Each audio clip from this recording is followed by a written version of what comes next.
দেশবাসীকে কাঁদিয়ে বিদায় নিলেন তিনবারের প্রধানমন্ত্রী বেগম খালেদা জিয়া। ভোর ৬টায় এভারকেয়ার হাসপাতালে শেষ নিঃশ্বাস ত্যাগ করেন তিনি। ভোর ৬টায় এভারকেয়ার হাসপাতালে শেষ নিঃশ্বাস ত্যাগ করেন যেমনটি বলছিলাম, এবং কাল বাদ জোহর কিন্তু মানিক মেহফিনিতে জানাজা জিয়াউর রহমানের পাশে তাকে দাফন করা হবে। এই মুহূর্তে গুলশান দলীয় কার্যালয়ে আছেন আমাদের সহকর্মী মিজান আহমেদ। আমরা তার সাথে যুক্ত হব। মিজান, এর আগে যেমনটি জানাচ্ছিলেন সেখানে বেশ কিছু নেতাকর্মীদের ভিড় আমরা দেখেছি, তাদের সাথে কথা বলার চেষ্টা করেছিলেন। বিভিন্ন নেতাকর্মীরা সেখানে ব্রিফও করছিলেন। এখন সেখানে অবস্থা কেমন দেখছেন আমাদেরকে জানাবেন, কারা কারা আছেন? হিমাদ্রি, যেমনটি আপনি দর্শকদের জানাচ্ছিলেন, এখানে আসা নেতাকর্মীরা তারা কিন্তু বলছেন যে ৫৫ বছর বয়সী বাংলাদেশে একটি ঐতিহাসিক মুহূর্ত ছিল শহীদ প্রেসিডেন্ট জিয়াউর রহমানের নামাজে জানাজার মুহূর্তটি, এবং বিএনপি চেয়ারপারসন খালেদা জিয়ার আগামীকাল বাদ জোহর যেই নামাজে জানাজা হবে সেদিনও ঠিক তেমনি ওই ধরনেরই একটি ঐতিহাসিক মুহূর্ত রচনা হবে বলে তারা তাদের প্রত্যাশার কথা জানিয়েছেন। এই বিএনপি চেয়ারপারসনের গুলশানের ৪৬ নম্বরের যে কার্যালয়টি, রাজনৈতিক কার্যালয়, এই কার্যালয়ের ভেতরেই কিন্তু দলের স্থায়ী কমিটির বৈঠকটি হচ্ছে, এবং সেই বৈঠকে কিন্তু উপস্থিত রয়েছেন বিএনপির ভারপ্রাপ্ত চেয়ারম্যান তারেক রহমান।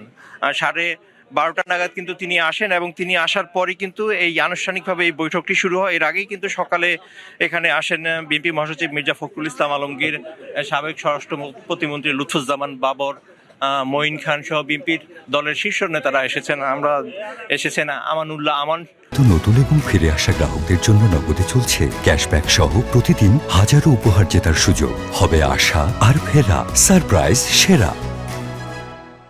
তিনিও কিন্তু বলেছেন যে আসলে বিএনপি চেয়ারপারসন খালেদা জিয়ার জীবনাবসানের মধ্য দিয়ে একটি বর্ণাঢ্য রাজনৈতিক জীবনের অবসান ঘটলো, যে অধ্যায়ের প্রতিটি পাতায় রয়েছে সংগ্রাম মুখর জীবন, আপোষহীন মনোভাব এবং দেশপ্রেমের কথা। এবং এখানে উপস্থিত সবাই বলছেন যে আগামী প্রজন্মের যে তরুণরা যারা রাজনীতিতে আসবেন তাদের জন্য খালেদা জিয়া জীবন চরিত্র একটি অবশ্য পাঠ্য হবে, এবং তার রেখে যাওয়া দৃষ্টান্তের মধ্য দিয়ে কিন্তু একটি গণতান্ত্রিক শক্তিশালী বাংলাদেশ বিনির্মাণের যেই রাজনৈতিক লড়াই, সেই রাজনৈতিক লড়াই তরুণরা অংশগ্রহণ করতে পারে। আপনি দেখতেই পাচ্ছেন যে এখানে কিন্তু শোকাবহ পরিবেশে কিন্তু বিএনপির যে পতাকা, সেই পতাকা অর্ধনমিত রাখা হয়েছে, কালো পতাকা রয়েছে, এবং এর ডানে যদি আপনার ক্যামেরার চোখ দিয়ে একটু দেখাতে চাই যে ডান পাশে এই পৌষের কনকনে শীতকে উপেক্ষা করে কিন্তু নেতাকর্মীদের এই ছুটে আসা, এবং এই ছুটে আসার মধ্য দিয়ে নারী দলের বেশ কিছু কর্মী কিন্তু আমরা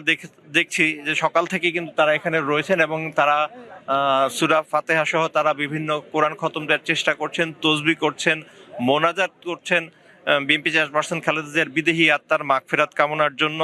এবং সেই ধারাবাহিকতা রয়েছে। আমরা একটু এখানে যারা এসেছেন তাদের অনুভূতির কথা, আবেগের কথাও একটু শুনতে চাই, যে বিএনপি চেয়ারপারসন এমন একটা সময় চলে গেলেন, তার এই চলে যাওয়াটা দেশের জন্য কতটা অপূরণীয় ক্ষতি, কিংবা তার কোনো স্মৃতিচারণ যদি আপনার। আসলে এই মুহূর্তে ম্যাডামের ছিল দেশের জন্য একটা বিশাল ক্ষতি, মানে দেশকে বিনির্মাণের জন্য যখন জাতির অভিভাবক হিসাবে সবাই ম্যাডাম জিয়াকে ভাবছিলেন, সেই সময় অকাল মৃত্যুতে আমরা গভীরভাবে শোকাহত, জাতি শোকাহত। আসলে উনি যে সময়টাকে জেলখানায় একাকিত্বে বিনা চিকিৎসা রাখা হয়েছিল, সেই সময়টা যদি ওনাকে বিদেশে চিকিৎসার সুযোগ দেওয়া হতো তাহলে হয়তো আজকে আমাদের এই অপূরণীয় ক্ষতির সম্মুখীন হতে হতো না। যেমনটি বলছেন ইনি, জিয়া অরফানেজ ট্রাস্ট দুর্নীতি মামলায় 2018 সালের 8 ফেব্রুয়ারি কিন্তু খালেদা জিয়াকে 5 বছরের সাজা দিয়ে কারাগারে পাঠানো হয়। সুস্থ অবস্থায় তিনি কারাগারে যান, এবং নিজামুদ্দিন রোডের যে স্বেচ্ছাতে পরিত্যক্ত কারাগার, সেখানেই তাকে রাখা হয়। 2 বছর 1 মাস 11 দিন তিনি কারাগারে থাকেন, এবং সেখান থেকে কিন্তু তার অসুস্থতার শুরুটা জটিলতর হয়, এবং এরপর কিন্তু দফায় দফায় তাকে চিকিৎসা দেওয়া হয়, এবং সেই চিকিৎসার ধারাবাহিকতায় কিন্তু সবশেষ গত 23 নভেম্বর কিন্তু জটিল পরিস্থিতির মধ্য দিয়ে রাজধানীর এভারকেয়ার হাসপাতালে তিনি ভর্তি হন। টানা 37 দিনের চিকিৎসকদের প্রাণপণ চেষ্টার মধ্য দিয়ে কিন্তু আজকে ভোর 6টায় তিনি না ফেরার দেশে পাড়ি জমান, এবং তার এই পাড়ি জমানোর মধ্য দিয়ে দেশের রাজনৈতিক জীবনের এক বর্ণাঢ্য অধ্যায়ের অবসান হয়েছে এমন একটি সময় যখন ত্রয়োদশ জাতীয় সংসদ নির্বাচন খুব দ্বার প্রান্তে, এবং সব রাজনৈতিক দলই কিন্তু বলছেন যে বিএনপি চেয়ারপারসন খালেদা জিয়া ছিলেন বাংলাদেশের রাজনীতির অভিভাবক, একজন মুরব্বী, এবং তার এই শূন্যস্থান আসলে কোনোভাবেই পূরণ হবার নয়।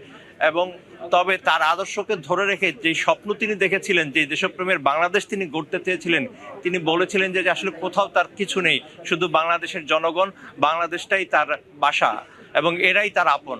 এই কারণে কিন্তু তিনি কোথাও যাননি। যদিও আমরা দেখেছি যে তাকে কিন্তু তার স্বামীর স্মৃতিবিজড়িত মইনুল রোডের বাসাটি হারাতে হয়েছে। আমরা দেখেছি তার সন্তানের অকালে চলে যাওয়া তিনি নীরবে সাক্ষী হয়েছেন।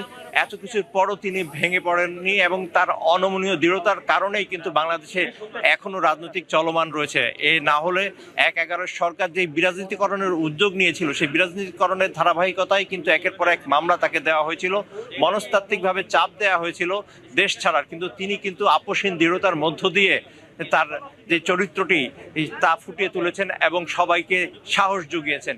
শুধু এই আপোষহীন মনোভাব শুধু ১/১১ নয়, তিনি এরশাদ বিরোধী যে সামরিক সরকার বিরোধী যে আন্দোলন ছিল, সেই আন্দোলনেও কিন্তু তার সাহসী নেতৃত্বের মধ্য দিয়ে জাতিকে ঐক্যবদ্ধ করেছিলেন এবং সেই ঐক্যবদ্ধ করার ফলেই কিন্তু তিনি আপোষহীন নেত্রীর খেতাবটি অর্জন করেছিলেন।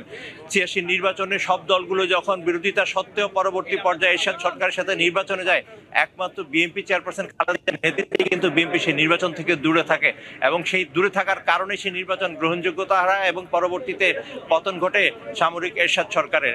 এবং ৯১ নির্বাচনের মধ্য দিয়ে কিন্তু সেই বীরের বেশে নিরঙ্কুশ সংখ্যাগরিষ্ঠতার মধ্য দিয়ে কিন্তু বিএনপি সরকার গঠন করে এবং সেই সরকার গঠনের মধ্য দিয়ে কিন্তু বিএনপি গণতান্ত্রিক যে অগ্রযাত্রা, সেই অগ্রযাত্রার মধ্য দিয়ে আসে। সর্বদলীয় বহুদলীয় গণতন্ত্রের যে সূচনাটি হয়েছিল জিয়া সরকারের সময় থেকে, সেই বহুদলীয় গণতন্ত্রের চর্চাটি আরো ব্যাপকতর বিস্তার লাভ করে কিন্তু সেই ৯১ নির্বাচনের পর থেকেই, এবং সেই ধারাবাহিকতাই কিন্তু বাংলাদেশ এগিয়ে চলছে। এবং এখানে কিছুক্ষণ পরেই হয়তো এই যে স্থায়ী কমিটির যে বৈঠক, সেই বৈঠকটি শেষ হবে এবং সেই বৈঠকটি সেই বৈঠক শেষ হলে হয়তো আপনার মাধ্যমে আমরা আরো বেশ কিছু তথ্য জানতে পারবো। আপনি থাকুন ওখানে, আমাদের